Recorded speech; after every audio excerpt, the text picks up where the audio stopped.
போர் நடந்துச்சுன்னா விலை ஏறும்னாங்க. இப்போ போர் நடந்தால் விலை குறையுது. ஏன் லாங் டேர்மில் வந்து நம்ம வந்து கொஞ்சம் ஓரளவு கோல்டு புல்லிஷாக இருக்கும் அப்படின்னு நினைக்கிறோம் அப்படின்னு பார்த்தா, அமெரிக்க டாலர்லேருந்து விலகி வர்றதுக்கு நிறைய நாடுகள் முயற்சி செய்து கொண்டிருக்கின்றன. எல்லா நாடும், சைனா உட்பட. அனதர் ஆல்டர்னேட்டிவ் டாலர் கிடைக்கிற வரைக்கும் சென்ட்ரல் பேங்க்லாம் கோல்டு வாங்கிக்கிட்டே இருக்கலாம் ஃப்யூச்சரில். அப்படி கோல்டு வாங்கிக்கிட்டே இருந்தாங்கன்னா கிராஜுவலாக பலரும் என்ன சொல்றாங்கன்னா 2 லட்சம்லாம் தாண்டறதுக்கு வாய்ப்பு நிறையவே இருக்கு அப்படின்றாங்க.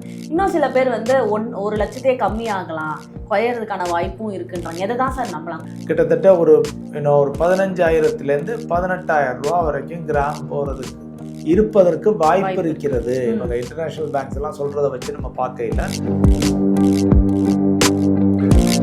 லாங் டேர்ம்ல கண்டிப்பா ஏறதுக்கு வாய்ப்பு இருக்குன்னு சொல்லிட்டீங்க. அப்ப இந்த டைமை நம்ம யூஸ் பண்ணிக்கலாமா கோல்டு வாங்குறதுக்கு? பயன்படுத்திக்கலாம். எப்படின்னா, நம்ம வந்து ஜென்ரலா வந்து ஒரு கிராஜுவல் பர்ச்சேஸா வச்சுக்கிறது வந்து கோல்ட நல்லது. ரொம்ப hello all, this is Madhumitha from Dear Woman. இன்னைக்கு நம்ம கூட எக்கனாமிஸ்ட் சொக்கலிங்கம் பழனியப்பன் சார் தான் ஜாயின் பண்ணியிருக்காரு. வாங்க அவர்கிட்ட நிறைய விஷயங்கள் கேட்டு தெரிஞ்சுக்கலாம். வணக்கம் சார். வணக்கம். வணக்கம் சார். சார், கோல்டு இந்த மந்த் ஸ்டார்டிங்லும் சரி, ஒரு 2-3 வாரமாகவே கொஞ்சம் இறங்கிட்டே வந்துட்டு இருந்துச்சு. திடீர்னு ஏறுது, திடீர்னு இறங்குது, ஒரு ஃப்ளக்சுவேஷனாகவே போயிட்டு இருக்கு. என்ன சார் நடக்குது? இல்லை, ஜென்ரலாக வந்து இது ஒரு கமோடிட்டிங்கையில் வந்து உலகத்தில் உள்ள சப்ளை டிமாண்டை பொறுத்து ரேட்டு ஏறி இறங்கிக்கிட்டு இருக்கோம். இப்போ நம்ம எல்லாருக்கும் தெரியும், ஈரான் வாரும் போய்கிட்டு இருக்குது. ஸோ ஈரான் யூஎஸ் வார் போய்கிட்டு இருக்குது. இது மாதிரி மல்டிபிள் இஷ்யூஸ். அப்புறம் சென்ட்ரல் கவர்மெண்ட் திடீர்னு வாங்கிக்கிட்டே இருக்காங்க, அப்புறம் விற்கிறாங்க. இப்போ சமீபத்தில் எல்லாம் ரஷ்யா போன்ற நாடுகள் வந்து விற்றாங்க, ஒரு 15 டன் 20 டன் அது மாதிரி விற்றாங்க. ஸோ இது மாதிரி மல்டிபிள் ஃபேக்டர்ஸை வச்சு தான் இதனுடைய கோல்டினுடைய விலை உலக சந்தையில் நிர்ணயிக்கப்படுகிறது. மெயினாக சொல்லணும்னா சப்ளை டிமாண்ட் பேசிக் கான்செப்ட் தான். ஸோ இப்போ சமீபத்தில் ஒரு 14,000 ரூபா, 14,200, 300 இந்த ரேஞ்சிலேயே கடந்த 10 நாட்களாக 15 நாட்களாக வந்து பார்த்திங்கன்னா இப்படி இதே ரேஞ்சில் தான் இன்னும் சுற்றிக்கிட்டு இருக்குது.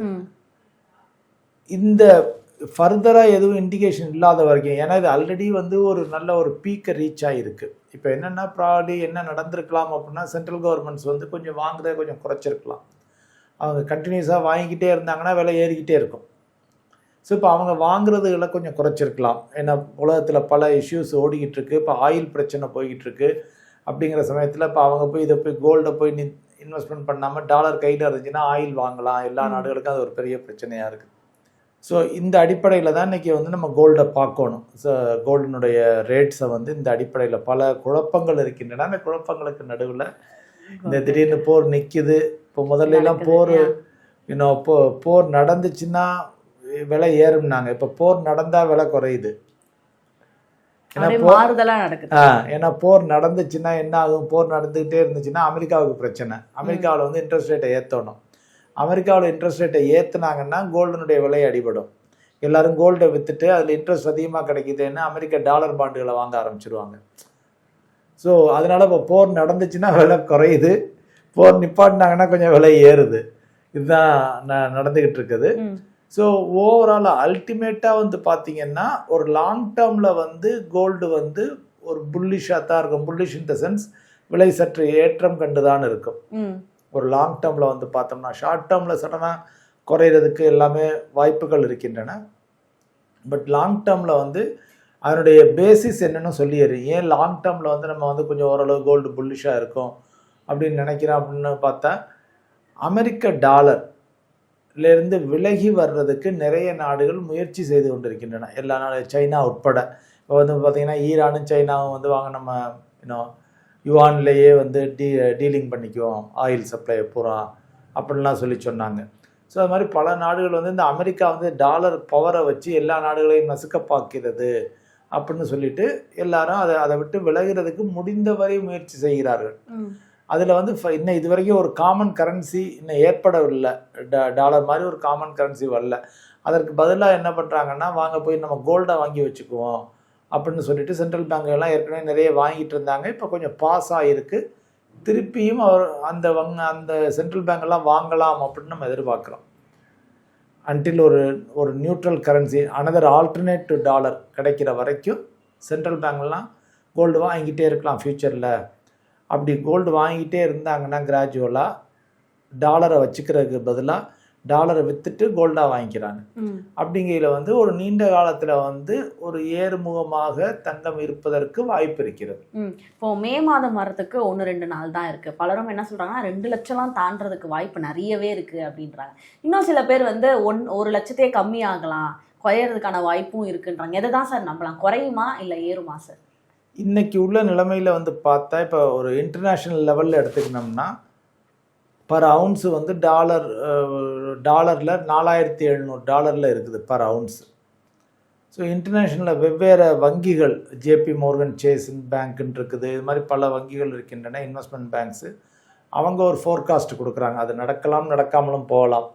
பட் நம்ம எதிர்பார்ப்புனா யார் ஒரு 4 பேர் சொல்கிறத வச்சு தான் நம்ம பார்க்க முடியும். ஸோ இப்போ அது மாதிரி பேங்க்ஸ் எல்லாம் என்ன சொல்கிறாங்கன்னா ஒரு $5000 அவுன்ஸு ஒரு $6000 வரைக்கும், உச்சபட்சமாக $6000 சில வங்கிகள் கொடுத்துருக்காங்க, குறைந்தபட்சமாக ஒரு $5000 கொடுத்துருக்காங்க 2026க்கு. அப்படின்னா இன்னைக்கு உள்ள ரேட்லேருந்து ஒரு 6%லேருந்து ஒரு 27% அதிகரிக்க வாய்ப்பு இருக்கிறது. ஸோ பெரிதாக குறைய வாய்ப்பு இல்லைங்கிற மாதிரி தான் இந்த வங்கிகள் பூரா சொல்லியிருக்காங்க. இந்தியாவில் குறைஞ்சா குறையலாம் ஒருவேளை. ஏன்னா இப்போ நமக்கு வந்து டாலரில் வாங்குகிறோம் கோல்டு. இப்போ டாலர் வந்து $94 இருக்குது. ஸோ இப்போ இது வந்து குறைந்து $90 ஆச்சுன்னு வைங்க. அப்போ இந்திய மக்களுக்கு வந்து கொஞ்சம் மலிவான விலையில் தங்கம் கிடைக்க வாய்ப்பு இருக்கிறது. அந்த டாலர் ஃப்ளக்சுவேஷனை வச்சு. அதர்வைஸ் நம்ம இன்டர்நேஷ்னல் ரேட்டை தான் கம்ப்ளீட்டாக ஃபாலோ பண்ணுறோம். ஸோ அந்த இன்டர்நேஷ்னல் ரேட்டு தான். எக்ஸப்ட் இந்தியாவில் நடக்கக்கூடியது என்னென்னா கரன்சி அப்ரிஷியேட் ஆச்சுன்னா, நம்ம கரன்சி அப்ரிஷியேட் ஆச்சுன்னா தட் மீன்ஸ் டாலருக்கு $94 $95 பதிலாக $90 வந்துச்சுன்னா நமக்கு இன்டர்நேஷ்னலை விட கொஞ்சம் மலிவாக நம்ம மக்களுக்கு கிடைக்க வாய்ப்பு இருக்கிறது. அது ஒன்று தான். அதர் தேன் தட் கோல்டு வந்து கிட்டத்தட்ட ஒரு 15,000லேருந்து $18,000 வரைக்கும் கிராம் போகிறதுக்கு இருப்பதற்கு வாய்ப்பு இருக்கிறது. இவங்க இன்டர்நேஷ்னல் பேங்க்ஸ் எல்லாம் சொல்கிறத வச்சு நம்ம பார்க்கையில் இப்போ வந்து 14,200 இருக்குது. 100, 200, 300ன்னு 14,000 சொச்சத்தில். ஸோ இது வந்து அப்ராக்சிமேட்டாக ஒரு 14,000-15,000லேருந்து ஒரு 18,000 வரைக்கும் இந்த ரேஞ்சுக்குள்ளே இந்த வருஷம் 2026 இருக்கலாம் அப்படிங்கிறது தான் ஒரு கணிப்பாக இருக்குது. ஓகே, லாங் டேர்மில் கண்டிப்பாக ஏறுறதுக்கு வாய்ப்பு இருக்குன்னு சொல்லிட்டீங்க. அப்போ இந்த டைமை நம்ம யூஸ் பண்ணிக்கலாமா கோல்டு வாங்குறதுக்கு? டெஃபினட்டாக வந்து உபயோகிச்சுக்கலாம். ஆனால் அது எப்படின்னா பயன்படுத்திக்கலாம். எப்படின்னா நம்ம வந்து ஜென்ரலாக வந்து ஒரு கிராஜுவல் பர்ச்சேஸாக வச்சுக்கிறது வந்து கோல்டை நல்லது. ரொம்ப ஷார்ப்பாக விழுகுதுன்னு வைங்க, ஒரு திருப்பம் 14,000லேருந்து ஒரு 10,000க்கு விழுகுது, ஒரு எக்ஸாம்பிளுக்கு சொல்கிறேன், 10,000க்கு 11,000க்கு விழுகுது அப்படின்னா கொஞ்சம் அதிகமாக வாங்கிக்கலாம். இப்போ இந்த ரேஞ்சு மெயின்டைன் ஆகிட்டு இருக்கையில் கிராஜுவலாக வாங்கிக்கிறது பெட்டர்.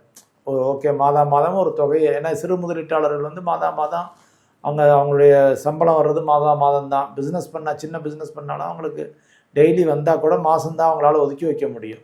ஸோ அப்படிங்கையில் ஒரு மாதம் ஒரு குறிப்பிட்ட தொகையை நான் தங்கத்தில் முதலீடு செஞ்சுக்கிறேன் அப்படின்னு முதலீடு செய்கிறது வந்து சில்லறை முதலீட்டாளர்களுக்கு பெட்டராக இருக்கும். இப்போ இவங்களுக்குலாம் இப்போ வந்து கோல்டு ETF இல்லைனா டிஜிட்டல் கோல்டு பெட்டரா, இல்லை அவங்க போய் ஃபிசிக்கலாக கோல்டு வாங்குறதே வந்து நல்லது தானா சார்? அடித்தட்டு மக்களுக்கு வந்து ஃபிசிக்கல் கோல்டு வாங்குறது பெட்டராக இருக்கும். ஏன்னா அடித்தட்டு மக்கள் வந்து அந்த கோல்டை வந்து பல வகையாக அவங்க உபயோகிச்சுக்கிறாங்க, யூஸ் பண்ணிக்கிறாங்க. ஸோ இப்போ கழுத்தில் போட்டிருக்க எடுத்துக்கொண்டே உடனே அடகு வைப்பாங்க, பேங்க்கில் வைப்பாங்க, ஒரு பணம் வாங்கிக்கிட்டு அதுலேருந்து இப்போ அடகு வச்சு கொஞ்சம் பணம் எடுத்துக்கிட்டு அதை பிஸ்னஸ்க்கு யூஸ் பண்ணிக்குவாங்க. அப்புறம் பிஸ்னஸில் நல்லா பணம் வரையில் அதை திருப்பிக்குவாங்க. ஸோ அவங்களுக்கு வந்து கோல்டு வந்து அணிஞ்சிக்கிறதுக்கு மட்டும் இல்லை, மல்டிபர்பஸாக யூஸாக இருக்குது. ஸோ அப்படிங்கையில் அடித்தட்டு மக்கள் வந்து கோல்டை வந்து ஜுவல்லரியாக வச்சுக்கிறது பெட்டர். ஏன்னா அவங்களோட ஜுவல்லரி கம்மியாக தான் இருக்கும், வச்சுக்கிறது பெட்டர். அதே சமயத்தில் நடுத்தர வர்க்க மக்கள், ஹெச்என்ஐஸ், ஹை நெட்வொர்த் இண்டிவிஜுவல்னு சொல்லக்கூடியவங்க, பணக்காரங்க, அவங்க எல்லாரும் வந்து கோல்டை வந்து இன்வெஸ்ட்மெண்ட்டாக தான் அணுகிறாங்க. என்னுடைய போர்ட்ஃபோலியோவில் நான் கொஞ்சம் இதுவாக வச்சுருக்கேன். ஒரு எக்ஸாம்பிளுக்கு இப்போ பார்த்தீங்கன்னா நீங்களே கழுத்தில் ஒன்றும் போடலை. ஸோ இப்போ நிறைய பேர் போடுறதில்ல. ஸோ அப்படிங்கையில் வந்து இப்போ அவங்க வந்து இன்வெஸ்ட்மெண்ட்டாக தான் கோல்டை பார்க்குறாங்க. ஸோ இன்வெஸ்ட்மெண்ட்டாக கோல்டை பார்க்கையில் வந்து மியூச்சுவல் ஃபண்டுகளில் fund of fund, gold fund of fund, silver fund of fund இதெல்லாம் இருக்குது. ஸோ அது மூலமாக போய்க்கிறது வந்து பெட்டர். இப்போ நீங்கள் சொல்கிற மாதிரி சாமானிய மக்களுக்கு வந்து இந்த கோல்டு ETF என்னன்னு தெரியல, இந்த டிஜிட்டல் கோல்டுலாம் என்னன்னு தெரியல, இதுக்கும் நம்ம ஃபிசிக்கலாக வாங்குற கோல்டுக்கும் உள்ள வித்தியாசம் என்ன? எதில் வாங்குறது நம்மளுக்கு லாபம் சார்? லாபம்னு பார்த்தீங்கன்னா டெஃபினட்டாக வந்து நீங்கள் வந்து ETF, fund of fund, mutual ஃபண்டுகளில் வாங்கிக்கிறது பெட்டர். ஏன்னா உங்களுக்கு ஈஸியாக டிஸ்போசபிள், ஈஸிலி வேணுங்கிற போது வாங்கிக்கலாம், வேணுங்கிற போது விற்கலாம். அன்றைக்கி என்ன ரேட்டோ மாதம் ஆஸ் லோ அஸ் 100 ரூபாயிலேருந்து வாங்கலாம். நீங்கள் இப்போ வெளியில் மார்க்கெட்டில் போய் 100 ரூபாய்க்கு கோல்டு தானே சொல்ல முடியாது.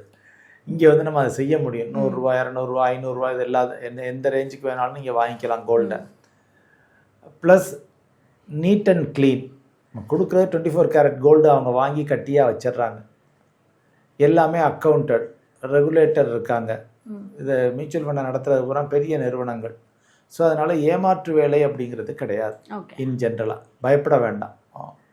வேறஸ் இப்போ நம்ம தனியாக போய் வாங்கையில் அந்த பியூரிட்டி இஷ்யூஸ் கொஞ்சம் இருக்கும், ஸ்டோரேஜ் இஷ்யூஸ் கொஞ்சம் இருக்கும். எங்கே ஸ்டோர் பண்ணுறது, நான் வாங்கினதை பத்திரமா திருடு போகாமல் இருக்கணுமே, இல்லை ஒரு லாக்கர் பிடிக்கணுமே அப்படிங்கிற மாதிரிலாம் இருக்கும். நம்ம வாங்குகிற கோல்டு உண்மையிலேயே 22 கேரட் தானா, உண்மையிலேயே 24 கேரட் தானா அப்படிங்கிற. ஏன்னா இப்போ இன்னைக்கு கோல்டு வாங்கிட்டிங்கன்னா அதை திருப்பி அடுத்த தலைமுறை தான் எடுத்து பார்க்க போகிறாங்க, இல்லை விற்க போகிறாங்க. நம்ம காலத்துக்கு நம்ம விற்க போகிறதில்ல மோஸ்ட்லி வாங்குறவங்க. இன்றைக்கி அதுதான் இந்தியாவில் நடந்துக்கிட்டு இருக்கு. அடுத்த தலைமுறை போய் அதை எடுத்துகிட்டு போயில, இல்லை அது கோல்டு டச்சு சரியில்லை அப்படின்னாங்கன்னா எவ்வளோ கஷ்டமாக இருக்கும்னு யோசிச்சுக்கோங்க. ஸோ அது மாதிரி சின்ன சின்ன இஷ்யூஸ். இது போக சேதாரம், செய்கூலி எல்லாம் 10%, 15%, 20% போடுறாங்க. ஈவன் நீங்கள் நார்மல் பிஸ்கட் இந்தியாவில் வாங்கினீங்கன்னா கூட மினிமம் 2% போடுறாங்க, ப்ளஸ் 3% ஜிஎஸ்டி, 5% கட்டுற மாதிரி இருக்குது. ஸோ இந்த இஷ்யூஸ் எல்லாம் வந்து உங்களுக்கு ஃபிசிக்கல் கோல்டில் இருக்குது. வேறஸ் இன்வெஸ்ட்மெண்ட் கோல்டு, மியூச்சுவல் ஃபண்ட் கோல்டில் வந்து இந்த பிரச்சனைகள்லாம் கிடையாது. ஸோ அதனால் உங்களுக்கு ரொம்ப நீட் அண்ட் க்ளீனாக சிறிய தொகைகளில் முதலீடு செய்யணும். எனக்கு நான் ஒரு இன்வெஸ்ட்மெண்ட்டாக தான் கருதுகிறேன், அப்போ எனக்கு பாதுகாப்பு அவசியம், முக்கியம் அப்படின்லாம் நினச்சிங்கன்னா மியூச்சுவல் ஃபண்டுகள் வந்து பெட்டர். கோல்டு மியூச்சுவல் ஃபண்ட் வந்து பெட்டர். இல்லை எனக்கு இந்த கழுத்தில் காதில் போட்டுக்கிறதுக்கு வேணும், நான் ஃபங்க்ஷனில் கொடுக்குறதுக்கு வேணும், என்னுடைய பேர குழந்தைகளுக்கோ பொண்ணுக்கோ பையனுக்கோ நான் செய்யணும், அது செயினாக தான் கொடுக்கணும்னு விருப்பப்படுறேன். அது மாதிரி இருக்கையில் வந்து கட்டாயமாக வந்து அவங்க வந்து டெஃபினட்டாக வந்து ஃபிசிக்கல் கோல்டாகவே போயிடுறது பெட்டர். ஓகே. இப்போ எல்லாருக்கும் பொதுவாக இருக்கிற டவுட் என்னன்னா வந்து தங்கம் வந்து நம்மலாம் வாங்க தான் வந்து விலை அதிகமாகிட்டே போகுது அப்படின்றாங்க. அது சாமானிய மக்கள் வாங்கினாலும் அந்த கேட்டகரியில் வருமா சார்? அதனால கூட அதிகமாக ஆகுமா சார்? சில இப்போ நீங்களும் நானும் வாங்க போகிற 1 கிராம் கோல்டோ 5 கிராம் கோல்டோ வந்து உலக சந்தையில் போய், ஆனால் பலரும் அதுக்கு பயந்துக்கிட்டு வாங்காமல் இருக்காங்க. அது வந்து உலக சந்தையில் வந்து உலகளாவிய சந்தையில் பெரிய பாதிப்பை ஏற்படுத்த போகிறதில்ல. எஸ், இப்போ இந்தியா பூராவுமே சேர்ந்து மக்கள் வாங்குறாங்க, இந்திய மக்கள் பூரா சேர்ந்து வாங்குறாங்க, அல்லது சைனாவில் பூரா கோல்டு பையிங் அதிகமாக இருக்குது அப்படின்னு ஒரு நாட்டு மக்கள் பூரா அதிகமாக வாங்குறாங்க. யூஸ்வலாக வந்து இந்திய மக்கள் வந்து ஒரு எக்ஸாம்பிளுக்கு வந்து 300 டன் வாங்குவாங்க வருஷத்துக்கு. ஆனால் இந்த வருஷம் 600 டன் வாங்கியிருக்காங்க. அந்த ரிப்போர்ட்டெல்லாம் வெளிவருது. வேர்ல்டு கோல்டு கவுன்சில்னு இருக்குது.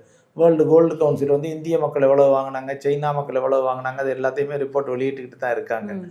ஜென்ரலாக வந்து சமீபத்தில் ஏறினது வந்து இவ்வளவு அப்போ நீங்கள் நானும் வாங்கினதுல வந்து ப்ரைஸ் ஏறி இருக்கணும்னா லாஸ்ட்டு 20 வருஷத்தில் பல மடங்கு ஏறி இருக்கணும், 20-25 வருஷத்தில். ஆனால் நீங்கள் நானும் எப்போவும் வாங்கிட்டு தான் இருக்கோம், 1 கிராமோ 1/2 கிராமோ 3 கிராமோ 5. ஆனால் அது எப்போ ரியலாக ஏற ஆரம்பிச்சிச்சுன்னா மத்திய அரசாங்கங்கள் வாங்க ஆரம்பித்த உடனே தான்.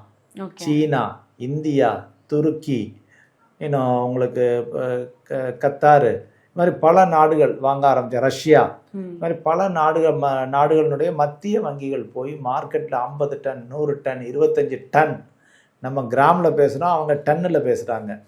1000 கிராம் 1 கிலோ, 1000 கிலோ 1 டன்னு. ஸோ நம்ம 1 கிராமில் பேசிக்கிருக்கோம், அவங்க டன் கணக்கில் பேசிட்டு. ஸோ டன்னில் வாங்கையில் தான் வந்து நீங்கள் வந்து மேஜர் ஷிஃப்ட் நடக்கும். அதுதான் இப்போ ரீசனில் ஹேப்பன் ஆகிருக்கு. அதுதான் இப்போ லாஸ்ட் ஒரு 5 இயர்ஸாக வந்து பார்த்தீங்கன்னா அதுதான் நடந்திருக்கு மேஜராக மத்திய அரசாங்கம். ஸோ வந்து எஸ், எல்லா சில்லறை முதலீட்டாளர்களும் சேர்ந்து ஒரே சமயத்தில் ஒன்றா வாங்க போனாங்கன்னா ஏறும், நான் இல்லைங்கள். பட் அதனுடைய சாத்தியக்குறைவுகள் வந்து ப்ராபபிலிட்டி வந்து லெஸ் கம்பேரிட்டிவ்லி. மோஸ்ட்லி ஏன்னா விழுந்திருக்கையில் தான் மக்கள் போய் வாங்குவாங்க, ஏறையில் வாங்க மாட்டாங்க. அதுதான் ரீட்டைல் முதலீட்டாளர்களுடைய சைக்காலஜி. ஓகே. வேற இப்போ மத்திய ரிசர்வ் வங்கிகள்லாம் என்ன பண்ணுறாங்கன்னா, நான் வாங்கணும்னு பட்ஜெட் போட்டுடுறாங்க. ஓகே, நான் இவ்வளவு டாலர், இத்தனை மில்லியன், இத்தனை பில்லியன் டாலரை வந்து இப்போ இந்தியாவுடைய ரிசர்வ் பேங்க் ஆஃப் இந்தியாவெலாம் $100 பில்லியன் மேலே கோல்டு வச்சுருக்காங்க. ஸோ அவங்க வந்து நான் இங்கே இந்த பாண்டை விற்கணும், அமெரிக்கன் பாண்டை விற்கணும், தங்கத்தை வாங்கணுங்கிறத அவங்க வருஷ ஆரம்பத்திலேயே வந்து முடிவு பண்ணிடுறாங்க. அவன் அதை பிளான் பண்ணிக்கிறாங்க பர்ச்சேஸாக. ஒவ்வொரு மாதத்துக்கும் எத்தனை டன் பர்ச்சேஸ் பண்ணுவோம், ஒரு மாதத்துக்கு 3 டன் பண்ணுவோமா, 5 டன் பண்ணுவோமா, கிராஜுவலாக நம்ம ஒரு ஆள் வாங்குறதுனால படார்னு ஏறிடக்கூடாது, கிராஜுவலாக அதை பண்ணுறாங்க. அப்படி இருந்தும் சந்தைக்கு தெரிய வந்துடும் யார் வாங்குறாங்க, என்ன எங்கே போகுதுன்னு. அதை வச்சு தான் ஜென்ரலாக ஏறுது. ஸோ மத்திய அரசாங்கங்கள் தான் கடந்த 5 ஆண்டுகளில் முக்கிய காரணம், சில்லறை முதலீட்டாளர்கள் அல்ல. Okay, thank you so much sir. Thank you.